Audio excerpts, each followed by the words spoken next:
નમસ્કાર, દીવ મિરર સાથે હું છું આપની સાથે પાયલ બામણિયા।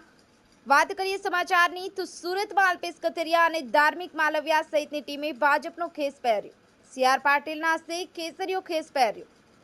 પાટીદારોના મત સંઘર્ષ સમિતિ 5ના અલ્પેશ કથિરિયા અને ધાર્મિક માલવિયા ભાજપમાં જોડાઈ ગયા છે।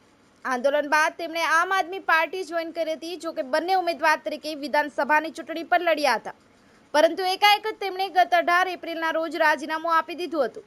27 એપ્રિલના રોજ સાંજે સુરતના વરાછામાં આવેલ માનગઢ ચોક ખાતે ધાર્મિક માલવિયા અને અલ્પેશ કથિરિયા 200 જેટલા પાટીદાર આગેવાનો સાથે ભાજપમાં વિધિવત પ્રવેશ કર્યો હતો।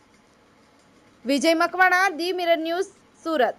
નમસ્કાર મિત્રો, હું ફિરોઝ ઈરાની આજે તમને એક નવી વાત કરવા આવ્યો છું। દીવ મિરર ન્યૂઝ જોતા રહો, સબસ્ક્રાઇબ કરવાનું ભૂલતા નહીં અને શેર કરવાનું પણ ભૂલતા નહીં। સત્યની સાથે જોડાતા રહો। નમસ્તે મિત્રો, હું છું ચાંદની પરમાર। આપની મનપસંદ ચેનલ એટલે કે દીવ મિરર ન્યૂઝ ચેનલને લાઈક કરો, શેર કરો અને ફોલો કરો, અને હા, તેમાં દરરોજ તાજા સમાચાર જોવાનું ભૂલશો નહીં। દીવ મિરર ન્યૂઝ દરરોજ લાઈવ અપડેટ ગુજરાત રાજ્ય, દેશ, દુનિયાના તમામ બ્રેકિંગ સમાચારો નિહાળો દીવ મિરર ન્યૂઝ ચેનલ પર।